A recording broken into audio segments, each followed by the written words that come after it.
From Nordic Institute and the Sault Ste. Marie Innovation Centre's Rural Agri-Innovation Network, we're committed to promoting resilient Northern Ontario communities. We're partnering to bring you a new podcast series, the Packsack Project. The Packsack Project is all about exploring the essential relationships, attitudes, and mindsets that Northern communities need as we adapt to change and challenges.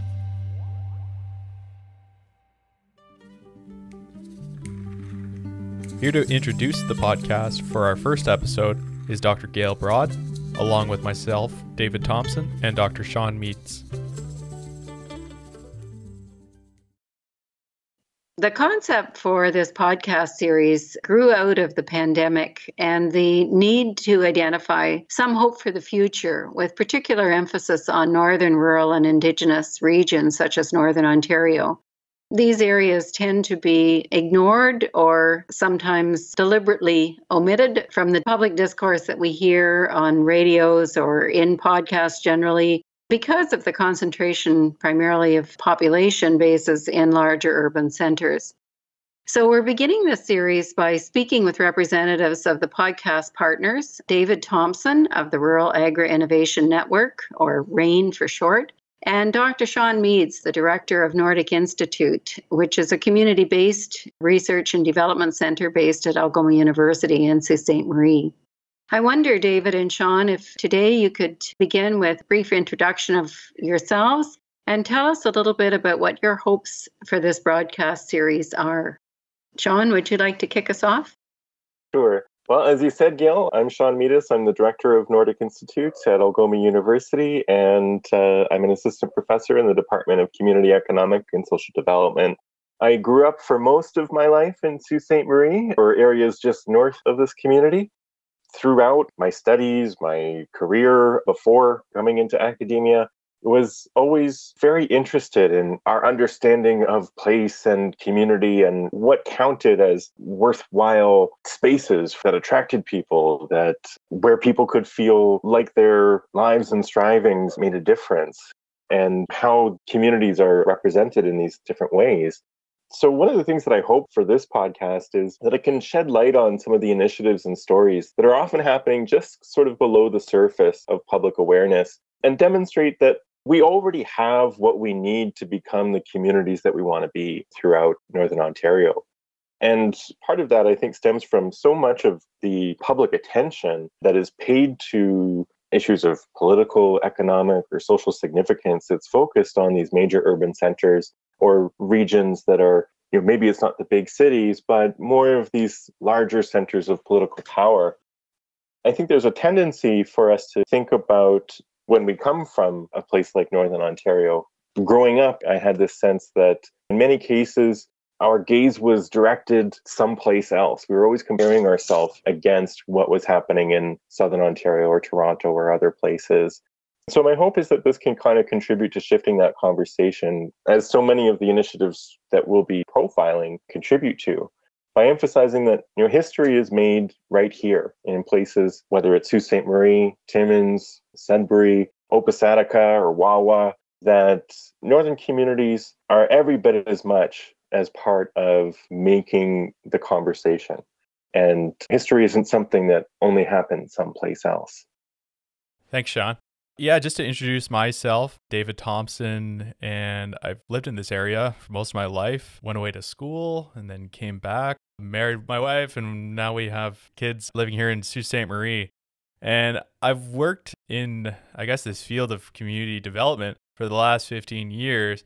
And my whole focus has really been recognizing the strengths of local farmers, local businesses, and helping them to just realize a different path forward in light of the challenges that are coming at them. So for the last close to 10 years now, I've led an initiative called RAIN, the Rural Agri-Innovation Network.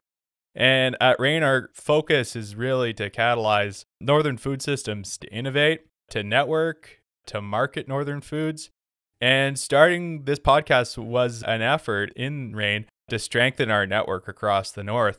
My hope really for this podcast is that we can empower the people in Northern Ontario to realize new opportunities for their communities, for their organizations, and also to get clarity on where these communities are headed in a rapidly changing world.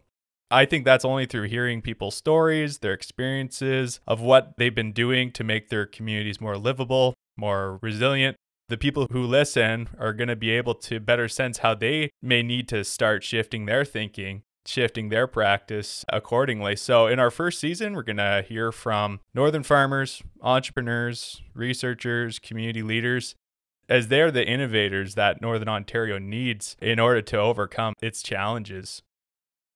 Well, thanks very much to both of you for those ideas of why this podcast might be of interest to the folks in Northern Ontario. Certainly, the idea that history is made here as well as in other centres around the world, that there's many different pathways towards community resilience, and we do have some choice in the matter. And that looking at how folks are currently shifting their focus or responding in a different way to sometimes pernicious problems is an interesting way to approach it for sure. Now, the title of this series, the Packsack Project, it's definitely a northern concept in my view of, you pick up your packsack and you go fishing or hunting or out in the bush, camping, exploring the wilderness a bit. It implies an intent to take the listeners on a bit of a journey or some type of a hike, a climb perhaps. We might take along a little camping gear, or maybe we'll go to someplace within our region that rather than heading for the big city. Where do you expect this journey might take us? In naming this podcast as well, I think that part of what we were looking for, just as you said, Gayle, it's part of that journey of rediscovery of our own power, of our own experiences. But also when we were trying to think of what encapsulates this type of project that we were trying to pull together, it's quite challenging to try to come up with one or two words to describe it, right? Because so much of what we're talking about is the nature of community development in various different forms. And that can be hard to communicate because whether it's the economic or social or cultural or environmental dimensions, so much of them are intertwined with one another that it's hard to distinguish them from one another and their significance. But I think one of the things that we were also looking for was to find one of these sort of northern shibboleths too, that kind of encapsulated an aspect of not necessarily northern identity, because there's certainly a multiplicity of those available, but a characteristic of that was unique to Northern Ontario, and illusion of the packsack and being able to set out on a journey and reacquaint yourself with whether it's nature or the places that we do call home throughout the region, I think is a really sort of powerful image for us. Yeah, I'd agree. Certainly when I was down south, I think I realized immediately people's faces when I said I was bringing my packsack to class. And for me, one packsack that I have at my place is my hiking packsack. I've used it maybe a couple of times. And I remember my first overnight hike where we were doing some hiking out to some lakes around Blind River to go fishing. The night before, our whole crew would have our packsacks out on the floor. We'd have the essential pieces, right? We'd have our tree hammocks, the tent flies, the sleeping bags, the fishing gear. And we'd also pack the not so essentials, like the battery packs and our cameras and all that stuff. And we're only going for one night. So it was after packing up when I realized I left my hiking boots at home. And all I was wearing was my office shoes. And I knew they were going to get destroyed, and they totally got destroyed. So yeah, full disclaimer, this podcast isn't about hiking and reviews on packsacks. It's more about what we're learning on the journey and how we prepare for that journey as well. And on that road, we're going to have setbacks and successes. We're going to learn how to think about what happened to us differently through reflection, through these types of conversations. So, for example, one conversation that we're going to have this season is with one entrepreneur's journey that we had the opportunity to talk to, and that was Jerry Brandon. He was a 60 Scoop survivor who worked as an executive chef across Canada and returned to his hometown in Haileybury to open up his own restaurant, and he also opened up a retail store. So here's a bit of Jerry from that episode.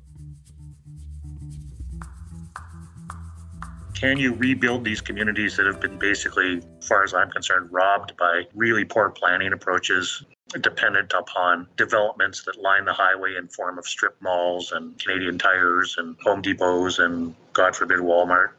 Can you rebuild it, and can you bring back that sense of community? And that's what's losing, is we're losing our connection due to the mass influx of media that we see every day. People sit there looking at their phones. We have a restaurant that has no televisions, and we don't give a Wi-Fi. You watch people come in here that can't speak English or French. They barely speak English, sitting at a table side by side with a group of 4 that are English and barely speak French, and they're enjoying their food. They're having drinks. They're sitting there, and all of a sudden they're talking to each other across the table, making each other understood. What a great time they're having.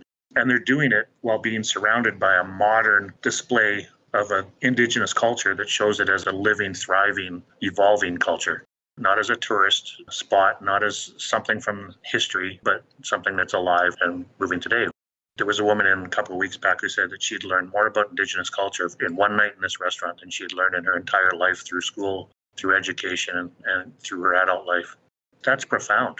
And I think that sadly these days it's people discount what the independent restaurant is capable of doing, because if you look through history, look down through history, going all the way back to the earliest recording, like recipes and stuff of the 1500s in France, and they start talking about restaurateur, like restorative places on the highways, and how people gathered, how political ideals are formed, how philosophy is formed, how partnerships are formed, how communities are built, and they're built in places where people gather to eat and drink.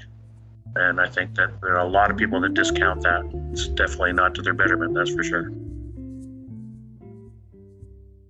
Okay, I guess one of the other things that, when you mentioned the Packsack, I just had this flash of a couple of times when I've had to carry a very heavy Packsack out of the bush with some game in it, and how freeing it is when you can actually take the backpack off. But when we talk about shifting gears or shifting focus, or someone like you've just mentioned, David, that has recreated himself more than once over his lifetime and has built something quite extraordinary in his hometown when he returned there, just how heavy sometimes the Packsack can get, as well as having those essentials in it. So thanks for that image. I'm sure that for all of us, it conjures up different memories and experiences, and those are all valuable in building communities.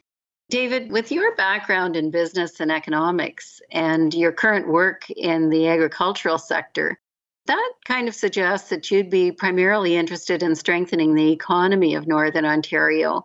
While Sean, your interests appear to be more in the social and cultural sectors, with a strong focus in working in social justice issues, particularly in collaboration with Indigenous peoples. I wonder how you two are bringing these diverse perspectives together into a podcast series, or how do those things blend as we look into this future a bit? I think that's one of the really exciting things about this project, is this intertwining of different perspectives and what we might call, whether it's disciplines or the sectors, because this whole approach of community development, it's something that cuts across all of these different types of sectors.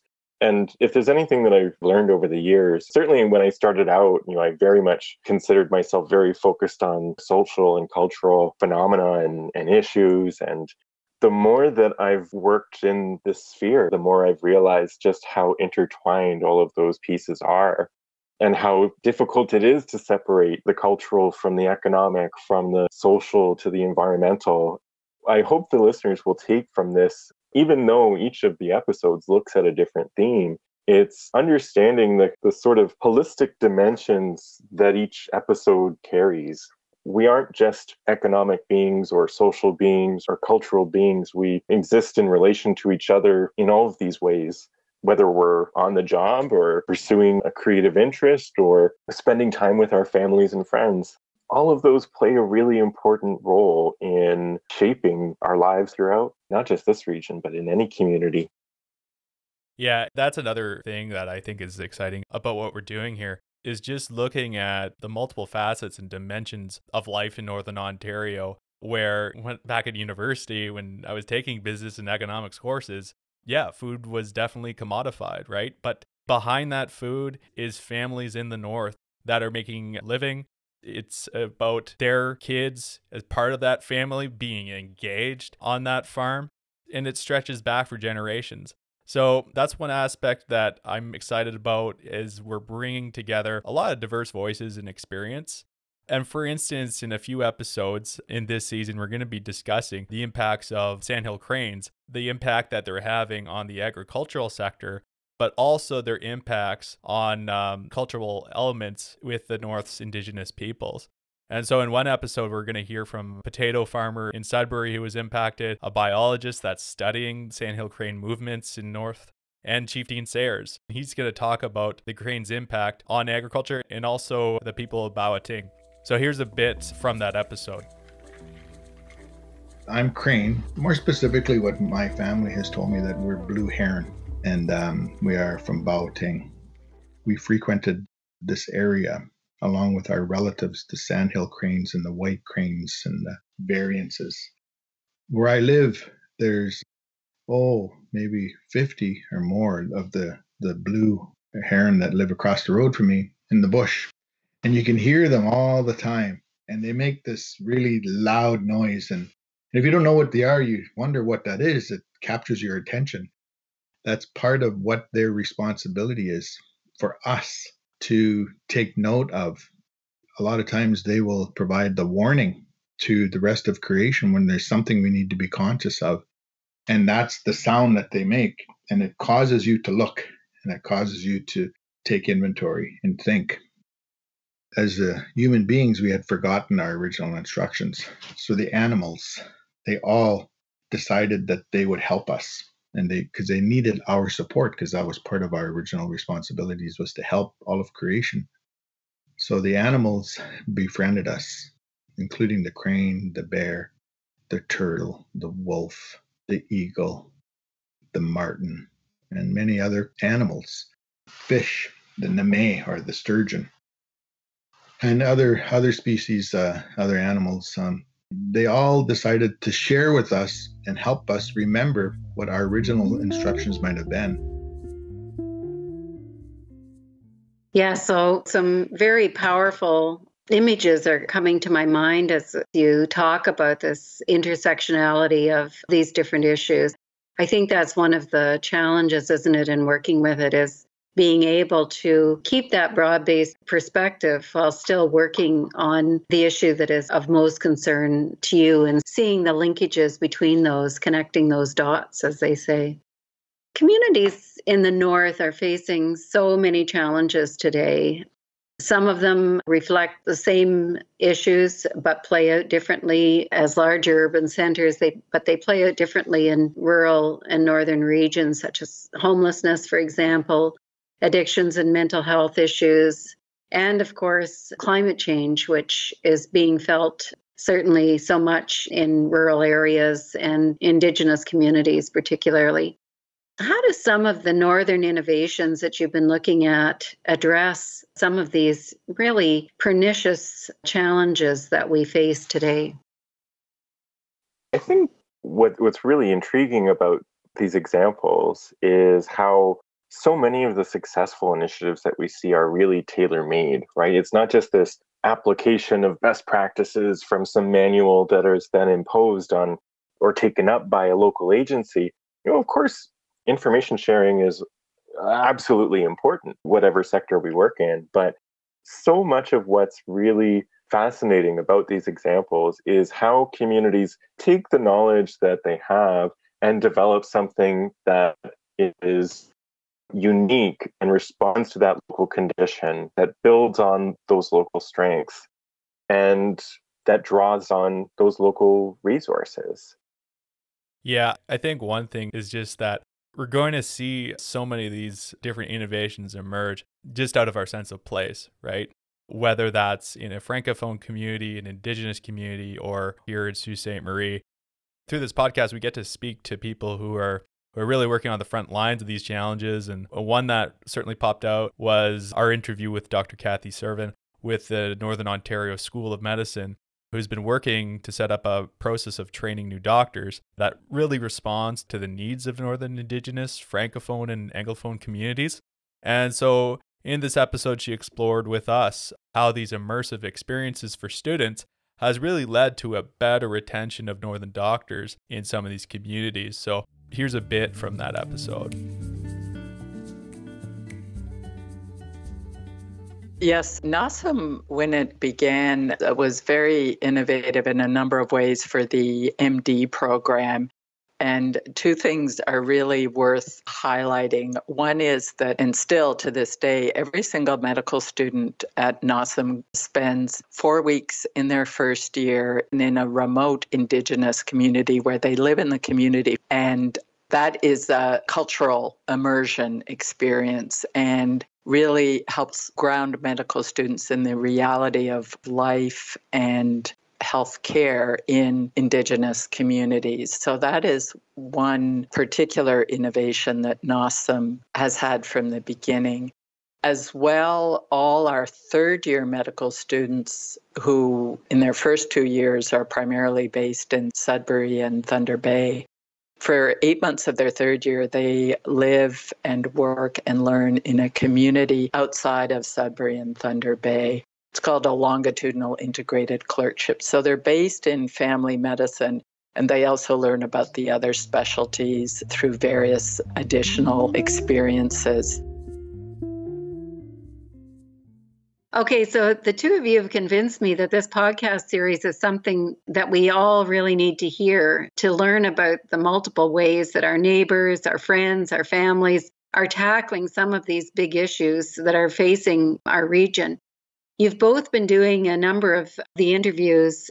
Could you give me some final thoughts from each of you on the series itself and what excites you about listening to the folks from across the region talk?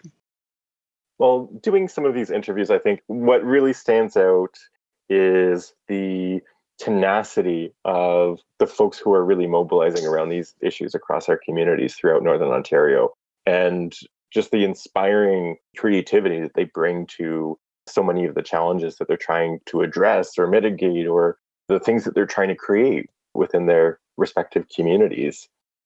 Yeah, I'm excited to share this first season. And I'm interested to just see like how listeners are going to receive it. Like my hope really for this is a two-way dialogue with our listeners, because there's so much that we can learn from other community members just about how they're handling their challenges in their communities, maybe uniquely from what they've heard. So we also have a great team behind us to produce the podcast between the Innovation Center here and Nordic Institute.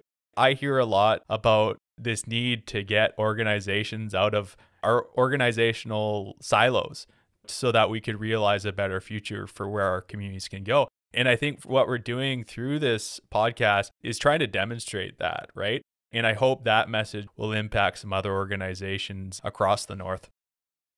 Well, thanks very much, David and Sean, for your time today and for speaking with us about what we can look forward to as we anticipate the beginning of the podcast series and hear these stories from our friends, our neighbors, our relatives, perhaps, as they seek to make Northern Ontario the place that we'd all really love to live in. We'd like to hear from you and what you thought about today's program. We are on Facebook and Instagram at the Packsack Project, and you can also find us on Twitter at the Packsack Pod. If you're not on social media, you can email us a question at thepacksackproject@gmail.com. To find more episodes, head to nordicinstitute.com, Spotify, Apple Podcasts, or Google Podcast. We'd like to thank those who made this episode possible. Editing by Grace Sang, music from Frank Duresti, tech support from Mark Laporte. Thanks for joining us.